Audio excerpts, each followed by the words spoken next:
Paper Mario. Oh boy, Paper Mario.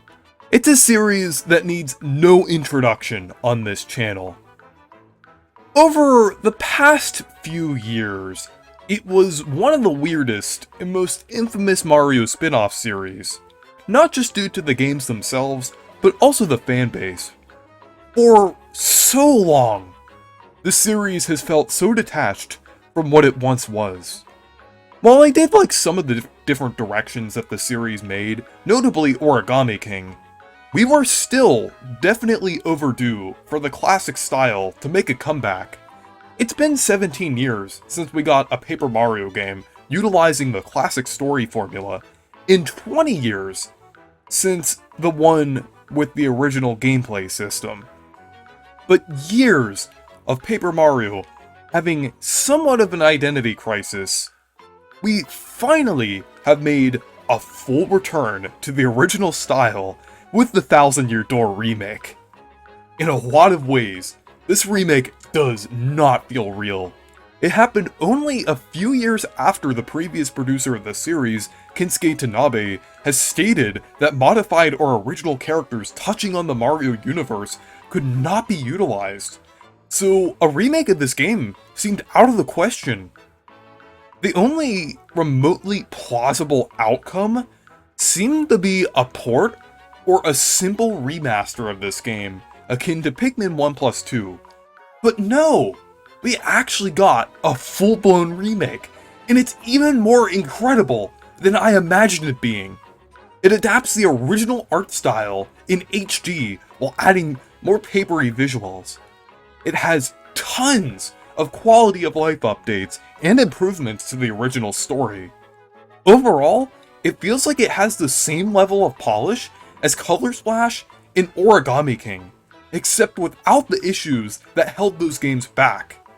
This is just an absolutely excellent experience, and is definitely my new favorite game on the Nintendo Switch. They took my favorite game of all time and made it even better.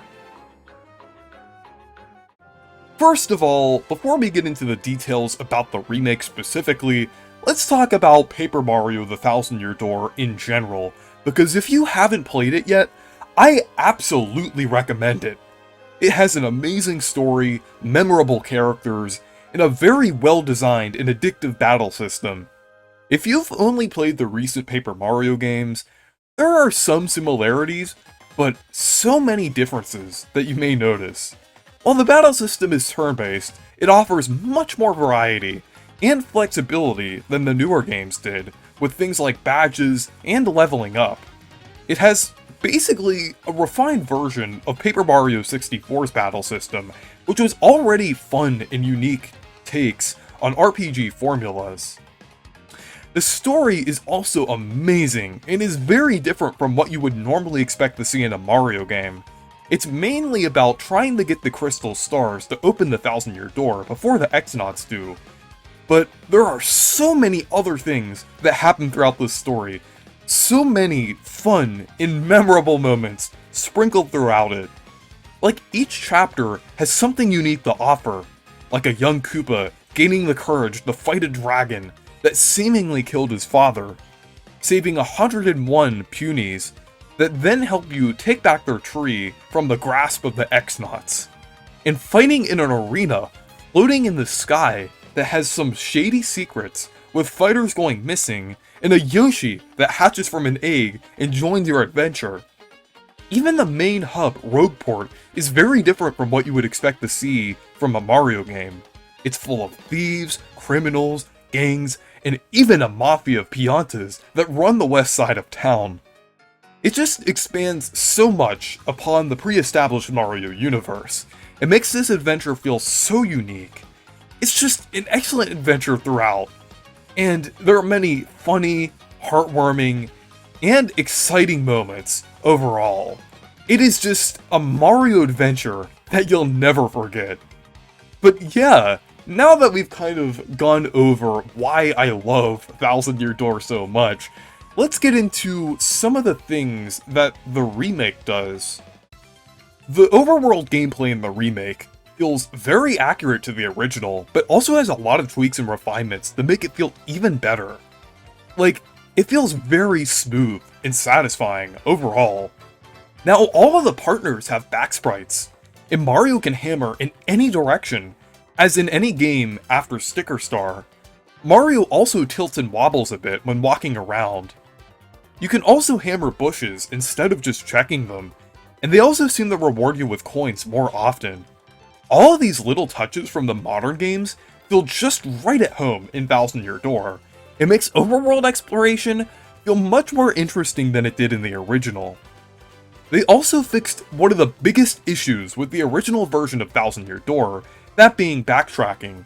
While I didn't have too much of an issue with the original version of the game with backtracking, I can understand why it could be a turnoff to some people, and even then, I did still find parts of General White to be pretty annoying. But thankfully, they drastically improved this in many ways.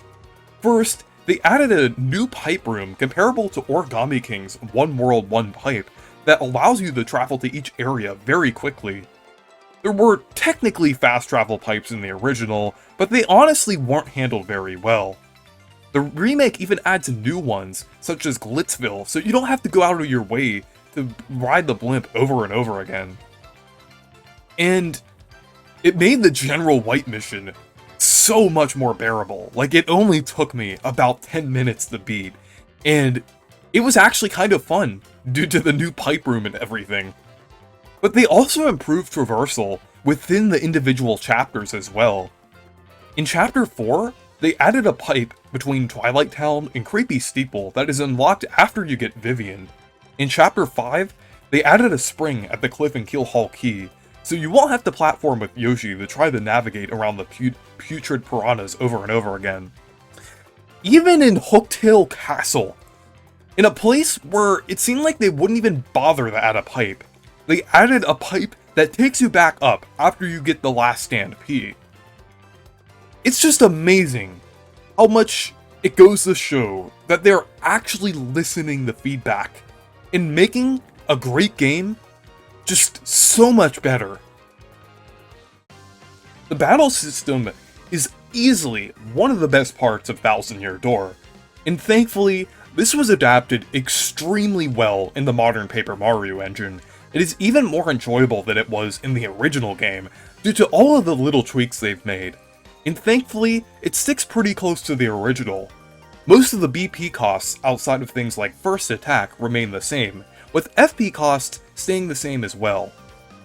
One of the different things about this battle system are the timings for blocking and super guarding.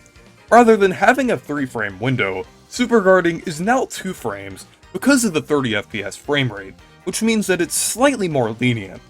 This is a pretty small change though, so it doesn't really make it feel that much easier.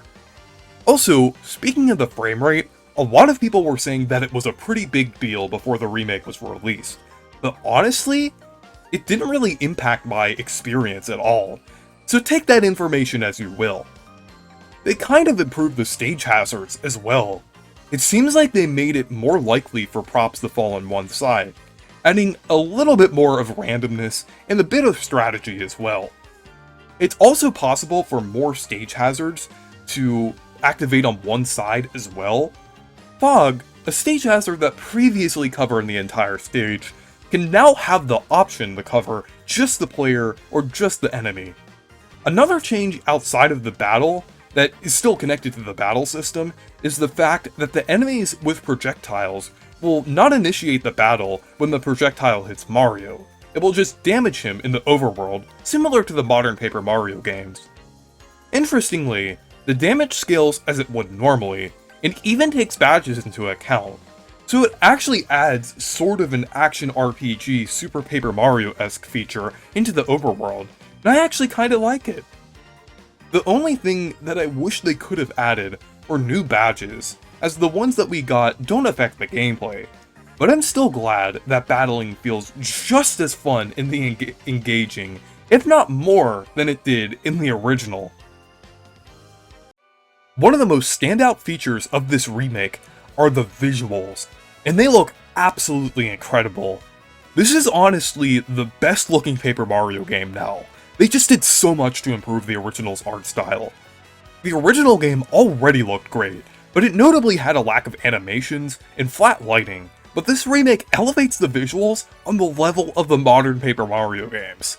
The environments now look more papery, almost as if they were created in real life. Some people may not like this change, because some prefer a more natural Mario style, but I think it looks great. I feel like this remake still retains the charm and feel of the original's art style, while striking a balance between the two styles. It doesn't go too far with the papery theming, just the perfect amount.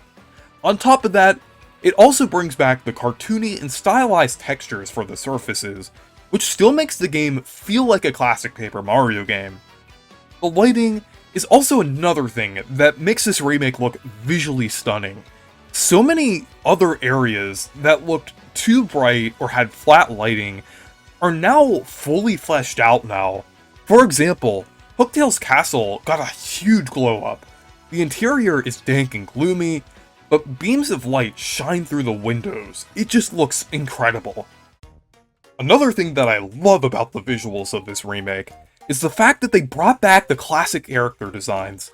The chibi-esque Yoshi's Island and Super Mario World inspired character designs is partially why I prefer the visual style of the older Paper Mario games. So I was ecstatic to see them return here, and they look better than they ever did. Every sprite was either remade or used their original, less compressed versions.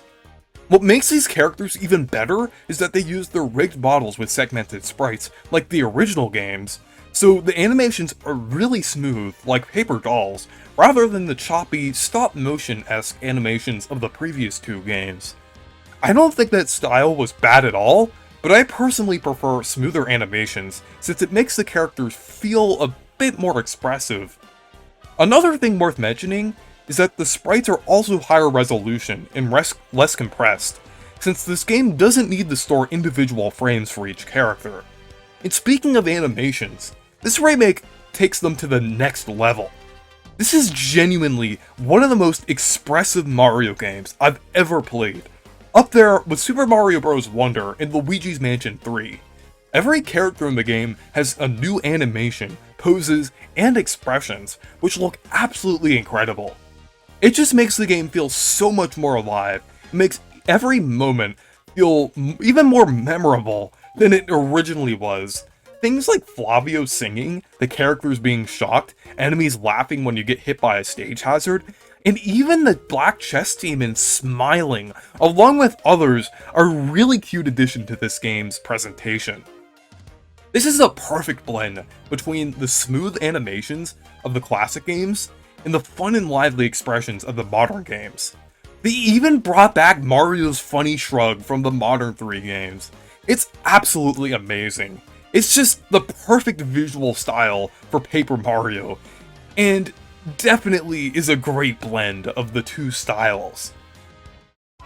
The music is one thing that the Paper Mario series is definitely well known for, whether that be for it being consistently good across both the old and new games, or the angriest comment thread on YouTube. Thousand Year Door's soundtrack is definitely pretty iconic. Many of the songs are really memorable and have resonated with a lot of people throughout the past 2 decades.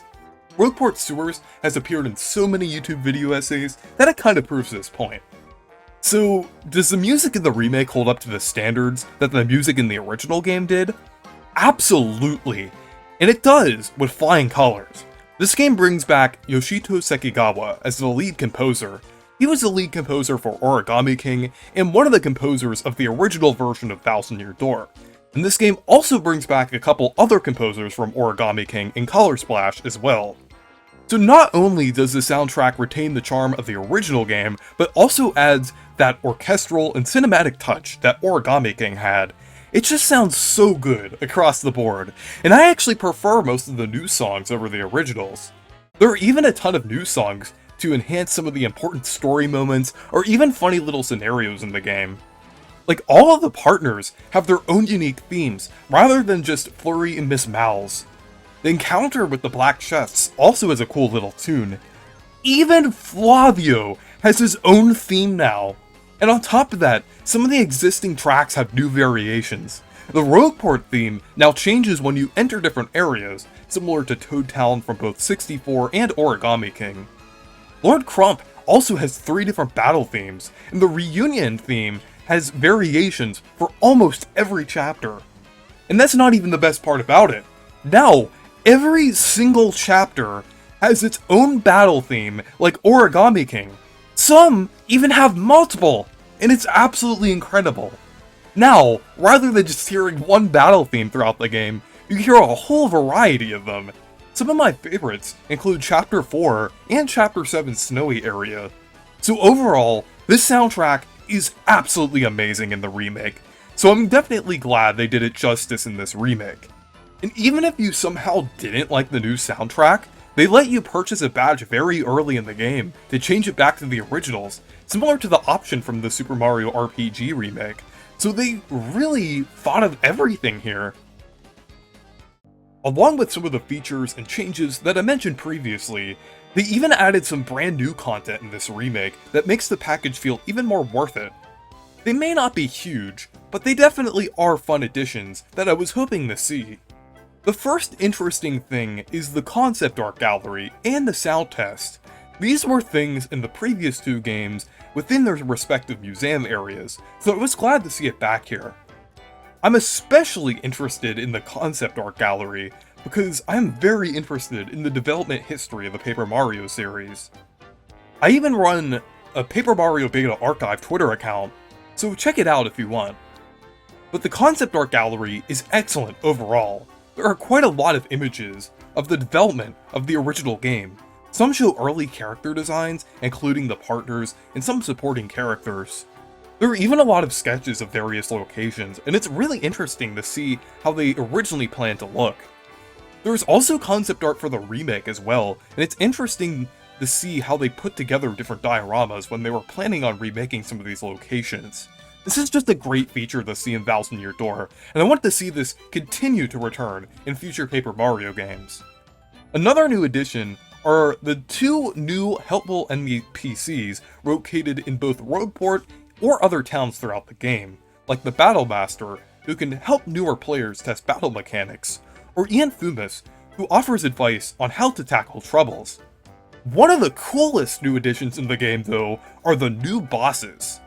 There will be some spoilers in this section, so if you haven't played the remake yet, I recommend skipping to the timestamp on screen. But yeah, the first super boss is Prince Mush, and he has one of the coolest battle concepts in the game. In battle, he switches between a couple different stances. It determines how he attacks and how you can attack him, because he can block some of your attacks. When he does a powerful attack and you super guard it successfully, his defense will drop to 0, and it's just a really cool mechanic overall. He is easily the most difficult boss in the game, and it's really cool to see some added challenge in the Thousand Year Door. Prince Mush also makes so much sense for a new boss, as he was the first champion of the Glitz Pit, and it adds a bit to the story here. But it makes me wonder how Grubba was even able to capture him in the first place, due to how strong he is. The other new super boss is one of the wackiest, craziest, and most fan-servicey ideas I've ever seen in the Paper Mario series, and it's absolutely excellent. They added Waka as a boss. Waka used to be a recurring character in the Paper Mario series, with one appearing in 64, Thousand Year Door, and Super Paper Mario, but they haven't appeared since 2007. So this was basically the perfect way to give Wakas their grand reintroduction that they deserve. Basically, to activate this boss fight, you have to hit the Waka on Keel Hall Key 8 times until it disappears, then complete the Pit of 100 trials twice. Kind of similar to Super Paper Mario. Similar to Prince Mush, Waka is also a really strong super boss. He has 108 HP, and every time you attack him, he drops a Waka Bump. And during his turn, he bumps the Waka Bump back at you, or he can use them to heal. It's a really fun concept for a boss fight, so I'm really glad that they delivered with the super bosses here. There's just some amazing new content here in general that's just really enjoyable across the board. So across the board, Paper Mario The Thousand Year Door is an excellent remake. We've had so many remakes on the Nintendo Switch that out of all of them, Thousand Year Door pushes the original vision further than most of them and is actually meaningful for the future of the Paper Mario series. I really hope this remake is a blueprint for the future of Paper Mario games. It's just an excellent blend of the art style of both the classic and modern Paper Mario games, and also adds so many of the modern quality of life improvements, which lays a clear path for what they should do next. They've experimented with many ideas over the years, but I'm just glad that the original formula is back, and I hope their new ideas are creative, but still build upon the old formula without throwing out any of the elements that people loved. We just need to show Nintendo and Intelligent Systems that we're enjoying this game, and buy it so it sells well.